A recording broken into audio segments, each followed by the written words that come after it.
بسم الله الرحمن الرحيم. سبحان الذي أسرى بعبده ليلا من المسجد الحرام إلى المسجد الأقصى الذي باركنا حوله لنريه من آياتنا إنه هو السميع البصير. وآتينا موسى الكتاب وجعلناه هدى لبني إسرائيل ألا تتخذوا من دوني وكيلا ذرية من حملنا مع نوح إنه كان عبدا شكورا. وقضينا إلى بني إسرائيل في الكتاب لتفسدن في الأرض مرتين ولتعلن علوا كبيرا. فإذا جاء وعد أولاهما بعثنا عليكم عبادا لنا أولي بأس شديد فجاسوا خلال الديار وكان وعدا مفعولا. ثم رددنا لكم الكرة عليهم وأمددناكم بأموال وبنين وجعلناكم أكثر نفيرا. إن أحسنتم لأنفسكم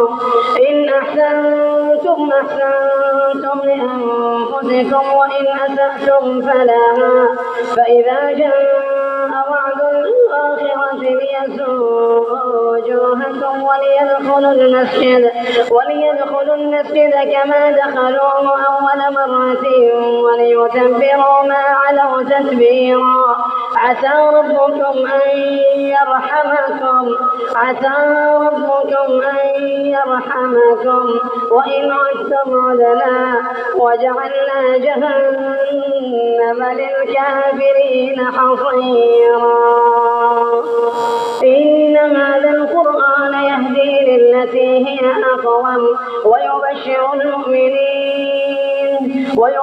المؤمنين الذين يعملون الصالحات أن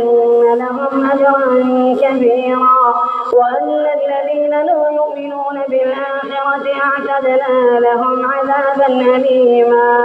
ويدعو الإنسان بالشر دعاءه بالخير وكان الإنسان عجولا. وجعلنا الليل والنهار آيتين فمحونا آية الليل وجعلنا آية النهار مبصرة لتبتغوا فضلا من ربكم ولتعلموا عدد السنين والحساب وكل شيء فصلناه تفصيلا. وكل إنسان ألزمناه طائره في عنقه ونخرج له يوم القيامة كتابا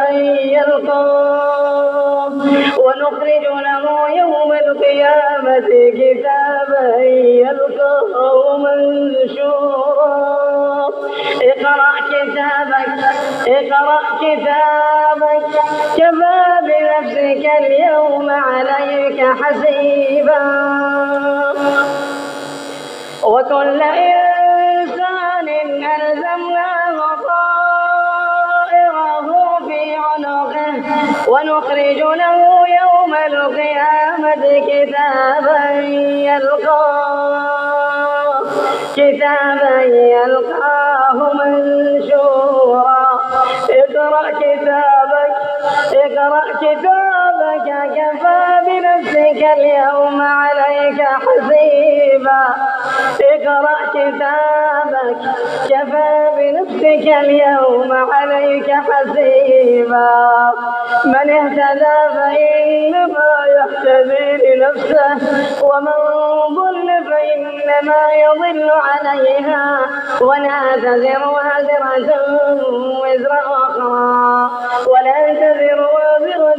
وزر أخرى وما كنا معذبين حتى نبعث رسولا. وإذا أردنا أن نهلك قرية أمرنا مترا فيها ففسقوا فيها فحق عليها القول فدمرناها تدميرا. وكم أهلكنا من القرون من بعد نوح وكفى بربك بذنوب عباده خبيرا بصيرا. من كان يريد العاجلة إسرائيل تعجلنا له فيها ما نشاء لمن نريد ثم جعلنا له جهنم يصلاها مذموما مدحورا من كان يريد العاجلة عجلنا له فيها ما نشاء لمن نريد ثم جعلنا له جهنم يصلاها مذموما مدحورا ومن أراد الآخرة وسعى لها سعيها وهو مؤمن فأولئك كان سعيهم مشكورا ومن أراد الآخرة وسعى لها سعيها وهو مؤمن فأولئك كان سعيهم مشكورا كلا نمد هؤلاء وهؤلاء من عطاء ربك وما كان عطاء ربك محظورا انظر كيف فضلنا بعضهم على بعض وللآخرة أكبر درجات وأكبر تفضيلا لا تجعل مع الله إلها آخر فتقعد مذموما مخذولا وقضى ربك ألا تعبدوا إلا إياه وبالوالدين إحسانا وقضى ربك ألا تعبدوا إلا إياه وبالوالدين إحسانا إما يبلغن عندك الكبر أحدهما أو كلاهما فلا تقل لهما أف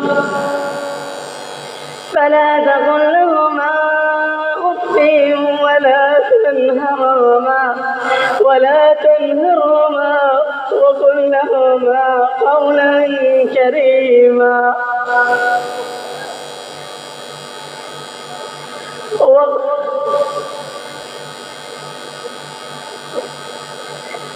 وقضى ربك ألا تعبدوا إلا إياه وبالوالدين إحسانا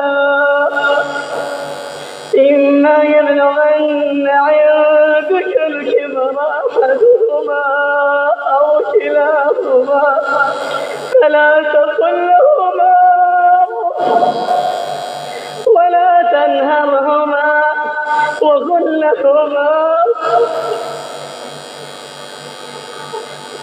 وقل لهما قولا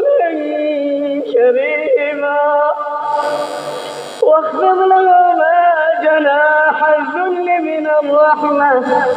وقل رب ارحمهما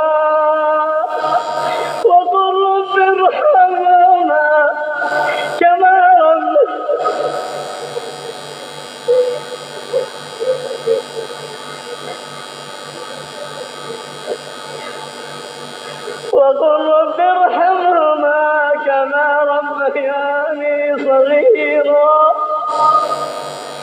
ربكم أعلم بما في نفوسكم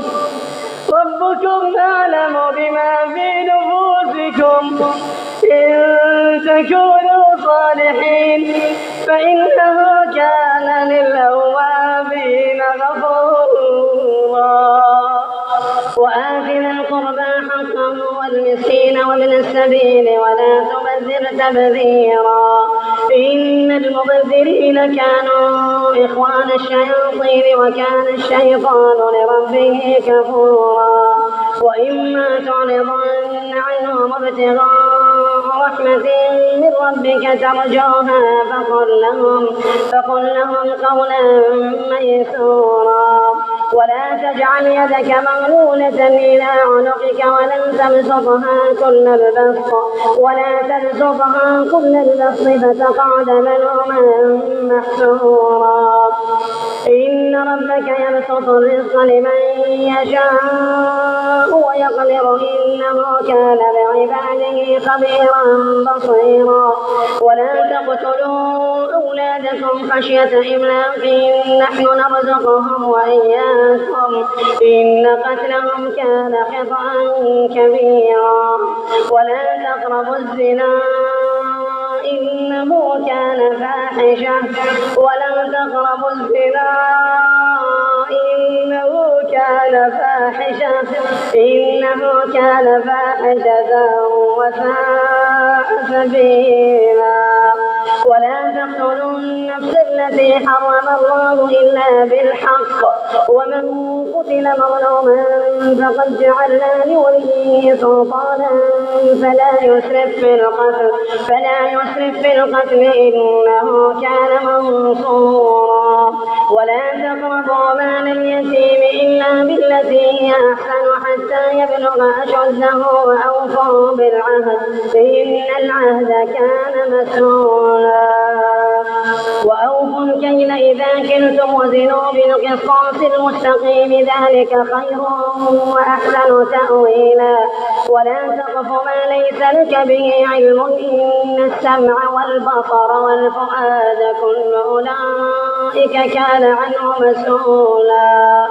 ولا تقف ما ليس لك به علم إن السمع والبصر والفؤاد كل أولئك كان عنه مسؤولا ولا تمشي في الأرض مرحا إنك لن تخرق الأرض ولن تبلغ الجبال طولا كل ذلك كان سيئه عند ربك مكروها ذلك مما أوحى إليك ربك من الحكمة ولا تجعل مع الله إلها آخر فتلقى في جهنم ملوما مدحورا أفأصفاكم ربكم بالبنين واتخذ من الملائكة إناثا إنكم لتقولون قولا عظيما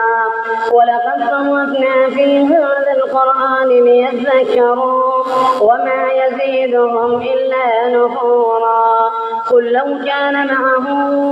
آلهة كما يقولون إذا لابتغوا إلى ذي العرش سبيلا سبحانه وتعالى عما يقولون علوا كبيرا تسبح له السماوات السبع والأرض ومن فيهن وإن من شيء إلا يسبح بحمده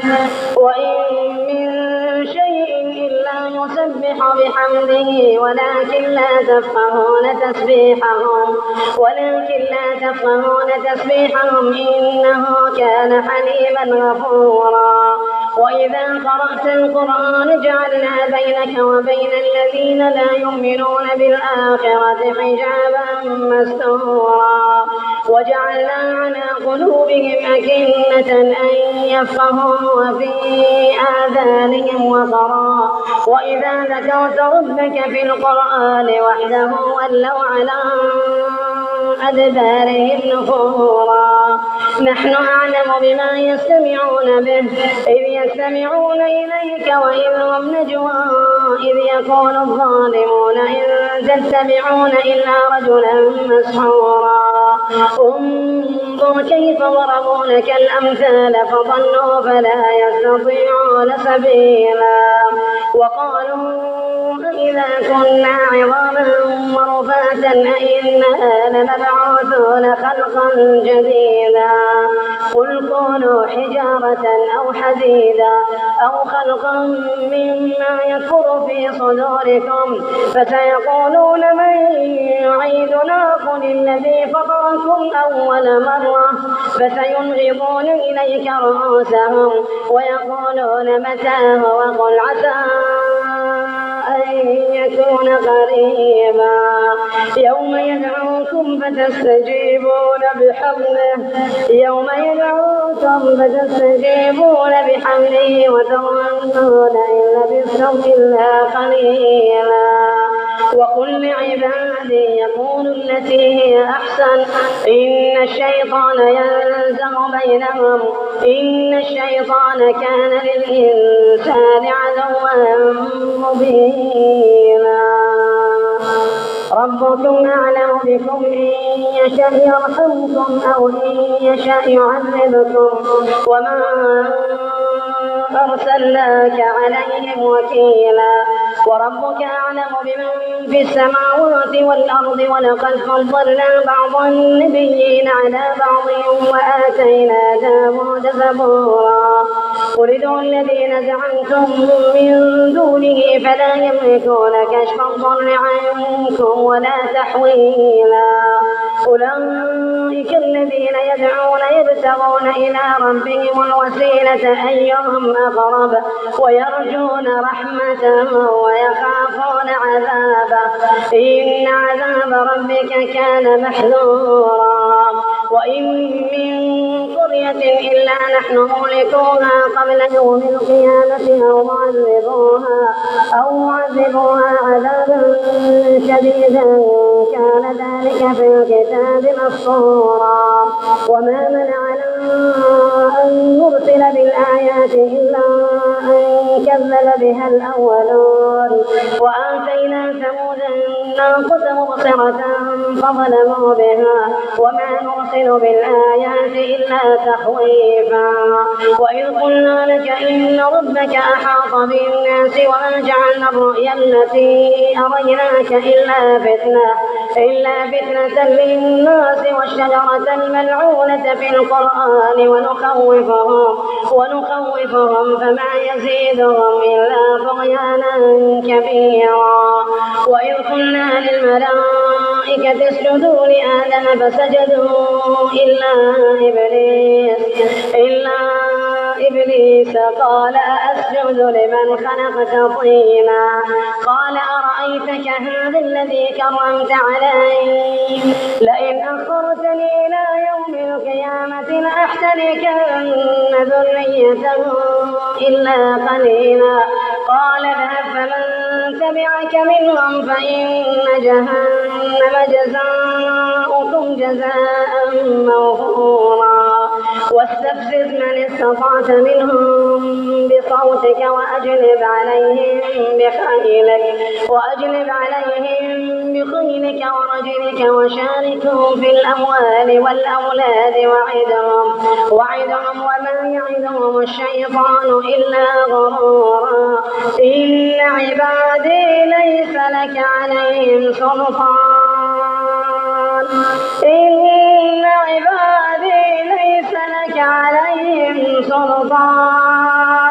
وكفى بربك وكيلا ربكم الذي يزجي لكم الفلك في البحر لتبتغوا من فضله إنه كان بكم رحيما وإذا مسكم الضر في البحر ضل من تدعون إلا إياه فلما نجاكم إلى البر أعرضتم وكان الإنسان كفورا أفأمنتم أن يخسف بكم جانب البر أو يرسل عليكم حاصبا ثم لا تجدوا لكم وكيلا أم أمنتم أن يعيدكم فيه تارة أخرى فيرسل عليكم قاصفا من الريح فيغرقكم بما كفرتم ثم لا تجدوا لكم علينا به تبيعا ولقد كرمنا بني آدم وحملناهم في البر والبحر ورزقناهم من الطيبات وفضلناهم على كثير ممن خلقنا تفضيلا يوم ندعو كل أناس بإمامهم فمن أوتي كتابه بيمينه فأولئك يقرؤون كتابهم ولا يظلمون فتيلا ومن كان في هذه أعمى فهو في الآخرة أعمى وأضل سبيلا وإن كادوا ليفتنونك عن الذي أوحينا إليك لتفتري علينا غيره وإذا لاتخذوك خليلا ولولا أن ثبتناك لقد كدت تركن إليهم شيئا قليلا إذا لأذقناك ضعف الحياة وضعف الممات ثم لا تجد لك علينا نصيرا وإن كانوا ليستفزونك من الأرض ليخرجوك منها وإذا لا يلبثون خلافك إلا قليلا سنة من قد أرسلنا قبلك من رسلنا ولا تجد لسنتنا تحويلا أقم الصلاة لدلوك الشمس إلى غسق الليل وقرآن الفجر إن قرآن الفجر كان مشهودا ومن الليل فتهجد به نافلة لك عسى أن يبعثك ربك مقاما محمودا وقل رب أدخلني مدخل صدق وأخرجني مخرج صدق واجعل لي من لدنك سلطانا نصيرا وقل جاء الحق وزهق الباطل إن الباطل كان زهوقا وننزل من القرآن ما هو شفاء ورحمة للمؤمنين ولا يزيد الظالمين إلا خسارا وإذا أنعمنا على الإنسان أعرض ونأى بجانبه وإذا مسه الشر كان يئوسا قل كل يعمل على شاكلته فربكم أعلم بمن هو أهدى سبيلا ويسألونك عن الروح قل الروح من أمر ربي وما أوتيتم من العلم إلا قليلا ولئن شئنا لنذهبن بالذي أوحينا إليك ثم لا تجد لك به علينا وكيلا إلا رحمة من ربك إن فضله كان عليك كبيرا قل لئن اجتمعت الإنس والجن على أن يأتوا بمثل هذا القرآن لا يأتون بمثله ولو كان بعضهم لبعض ظهيرا ولقد صرفنا للناس في هذا القرآن من كل مثل فأبى أكثر الناس إلا كفورا وقالوا لن نؤمن لك حتى تفجر لنا من الأرض ينبوعا أو تكون لك جنة من نخيل وعنب فتفجر الأنهار خلالها تفجيرا أو تسقط السماء كما زعمت علينا كسفا أو تأتي بالله والملائكة قبيلا أو يكون لك بيت من زخرف أو ترقى في السماء ولن نؤمن لرقيك حتى تنزل علينا كتابا نقرأه قل سبحان ربي هل كنت إلا بشرا رسولا وما منع الناس أن يؤمنوا إذ جاءهم الهدى إلا أن قالوا أبعث الله بشرا رسولا قل لو كان في الأرض ملائكة يمشون مطمئنين لنزلنا عليهم من السماء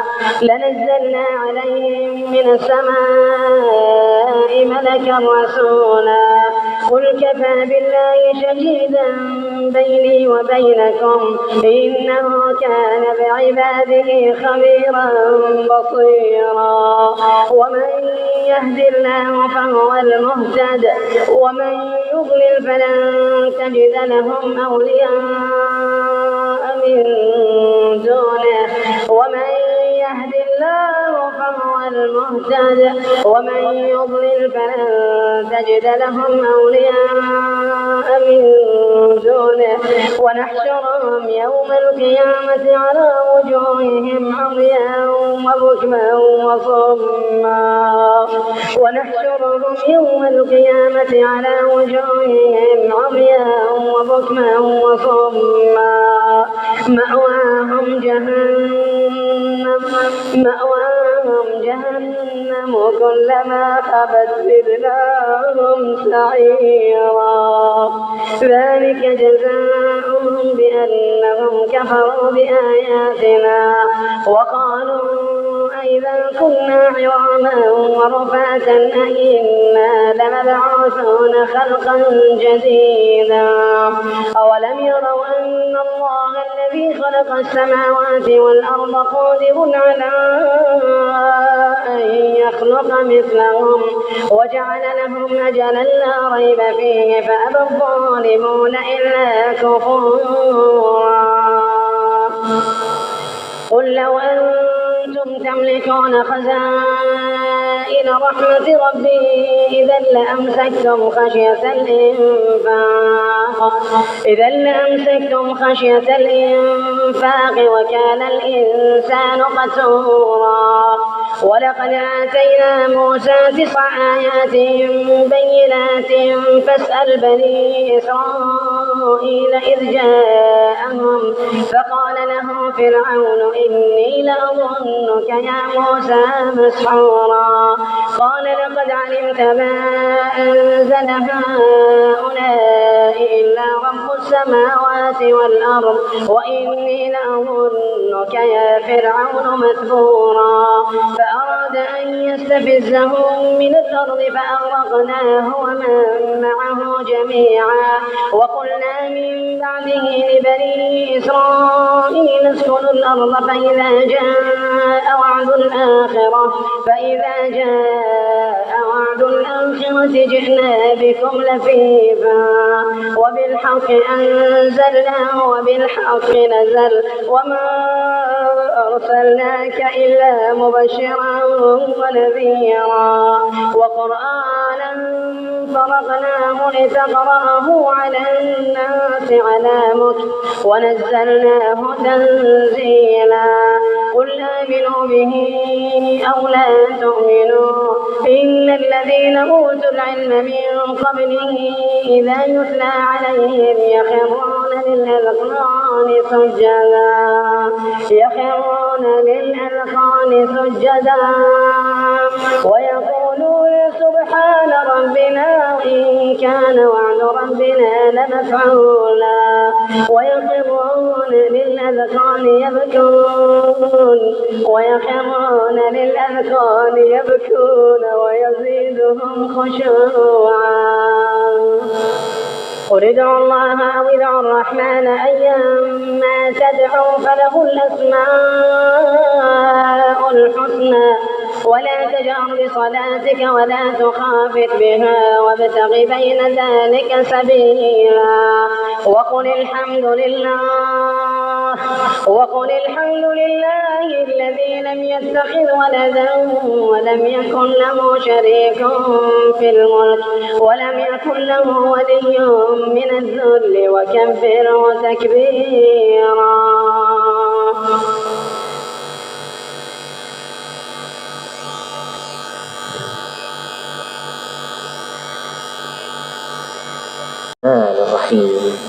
الحمد لله الذي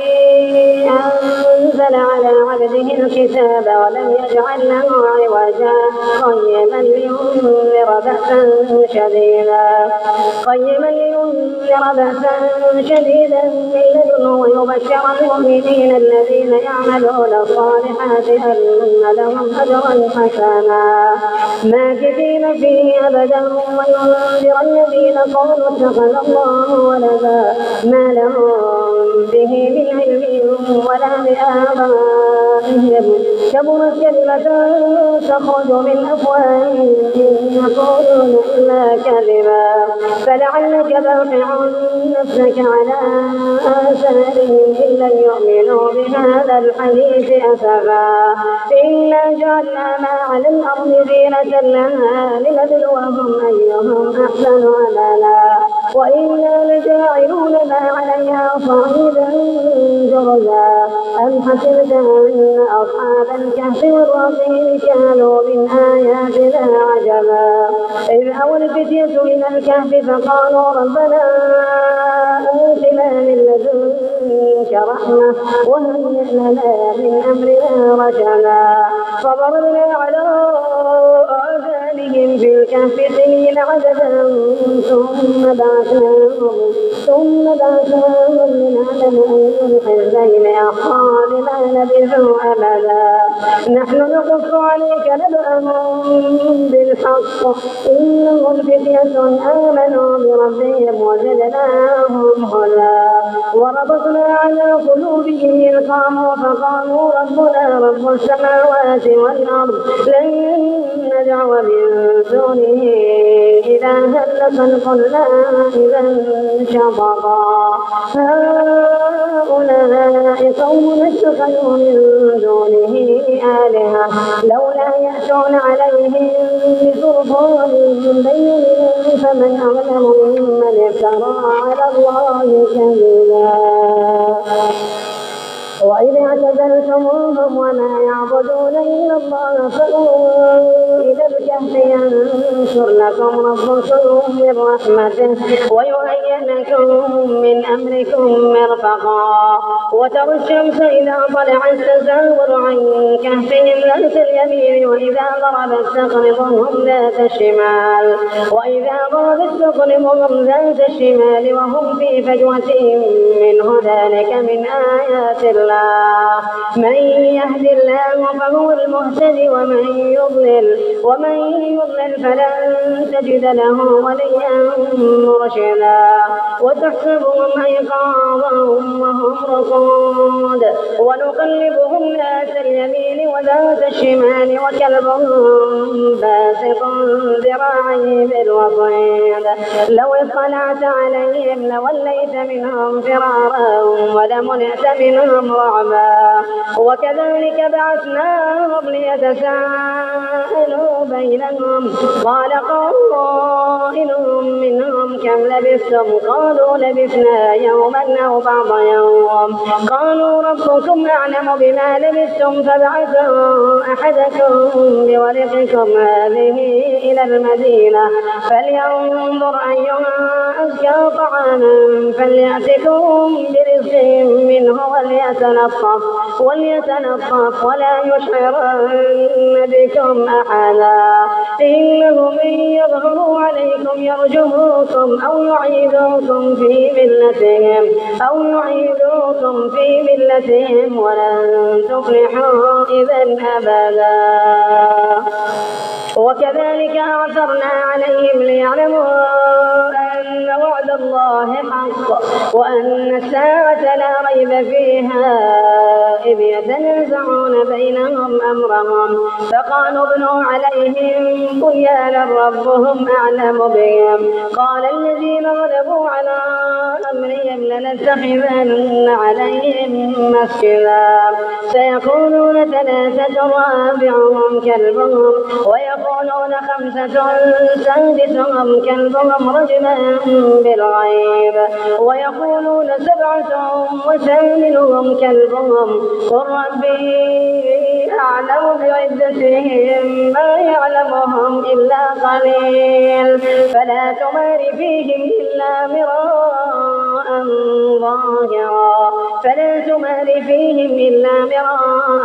ظاهرا ولا تستفت فيهم منهم أحدا ولا تقولن لشيء إني فاعل ذلك غدا إلا أن يشاء الله واذكر ربك إذا نسيت وقل عسى أن يهديني ربي لأقرب من هذا رشدا واذكر ربك إذا نسيت وقل عسى أن يهديني ربي لأقرب من هذا رشدا ولبثوا في كهفهم 300 سنين وازدادوا 9 قل الله أعلم بما لبثوا له غيب السماوات والأرض أبصر به وأسمع ما لهم من دونه من ولي ولا يشرك في حكمه أحدا واتل ما أوحي إليك من كتاب ربك لا مبدل لكلماته ولن تجد من دونه ملتحدا واصبر نفسك مع الذين يدعون ربهم بالغداة والعشي يريدون وجهه واصبر نفسك مع الذين يدعون ربهم بالغداة والعشي يريدون وجهه ولا تعد عيناك عنهم تريد زينة الحياة الدنيا ولا تطع من أغفلنا قلبه عن ذكرنا واتبع هواه وكان أمره فرطا وقل الحق من ربكم فمن شاء فليؤمن ومن شاء فليكفر إنا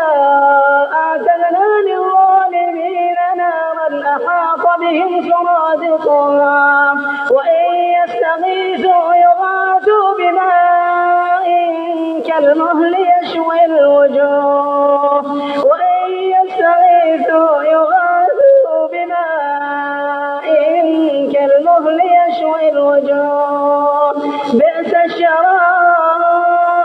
بئس الشراب وساءت مرتفقا إن الذين آمنوا وعملوا الصالحات إنا لا نضيع أجر من أحسن عملا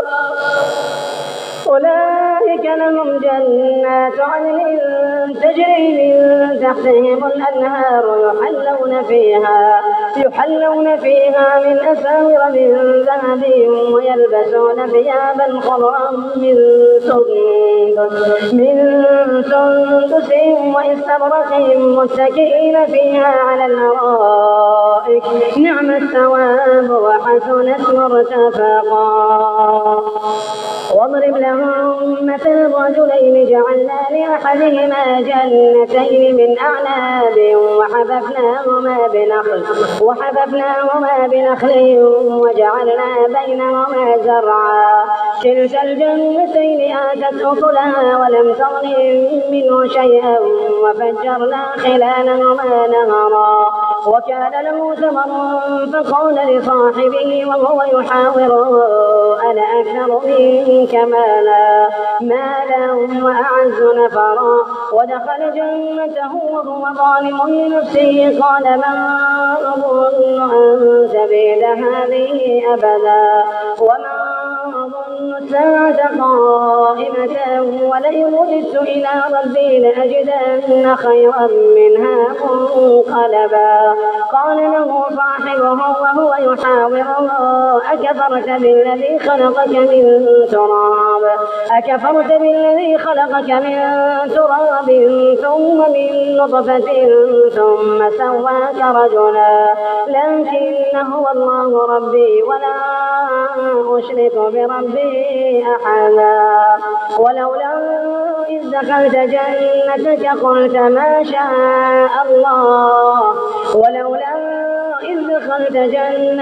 قلت ما شاء الله لا قوة إلا بالله إن ترني أنا أقل منك مالا وولدا فعسى ربي أن يؤتيني خيرا من جنتك ويرسل عليها حسبانا من السماء فتصبح صعيدا زلقا أو يصبح ماؤها غورا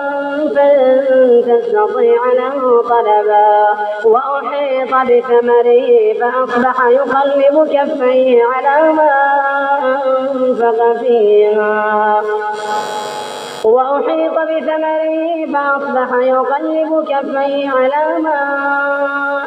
أنفق فيها وهي خاوية على عروشها ويقول يا ليتني لم أشرك بربي أحدا ولم تكن له فئة ينصرونه من دون الله وما كان منتصرا هنالك الولاية لله الحق هو خير ثوابا وخير عقبا واضرب لهم مثل الحياة الدنيا كماء إن أنزلناه من السماء فاختلط به نبات الأرض فأصبح هشيما تذروه الرياح وكان الله على كل شيء مقتدرا. المال والبنون زينة الحياة الدنيا والباقيات الصالحات خير عند ربك ثوابا وخير آمالا. المال والبنون زينة الحياة الدنيا والباقيات الصالحات خير عند ربك ثوابا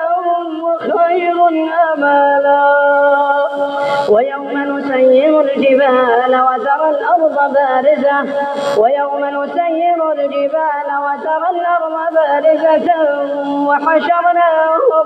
وحشرناهم فلم نغادر منهم أحدا وعرضوا على ربك صفا لقد جئتمونا كما خلقناكم أول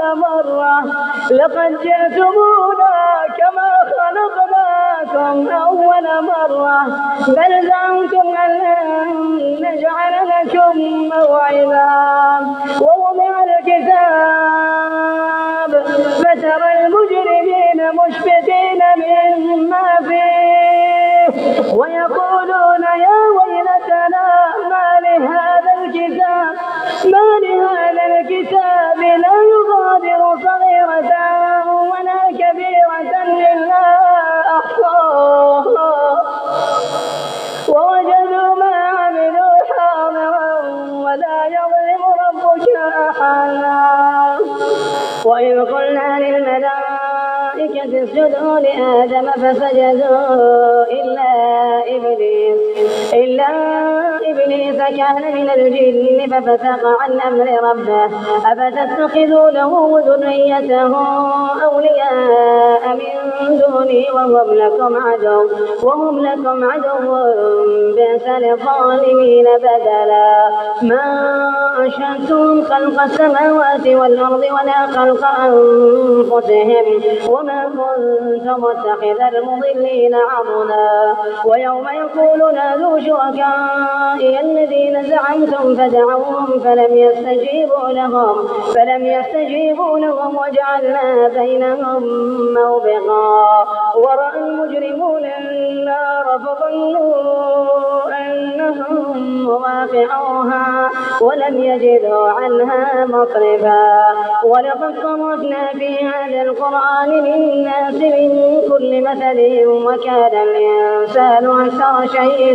جدلا. وما منع الناس أن يؤمنوا إذ جاءهم الهدى ويستغفروا ربهم إلا أن تأتيهم سنة الأولين أو يأتيهم العذاب قبلا. وما نرسل المرسلين إلا مبشرين ومنذرين ويجادل الذين كفروا بالباطل ليدحضوا به الحق واتخذوا آياتي وما أنذروا هزوا. ومن أظلم ممن ذكر بآيات ربه فأعرض عنها ونسي ما قدمت يداه إنا جعلنا على قلوبهم أكنة أن يفقهوا وفي آذانهم وقرا وإن تدعوهم إلى الهدى فلن يهتدوا إذا أبدا. وربك الغفور ذو الرحمة لو يؤاخذهم بما كسبوا لعجل لهم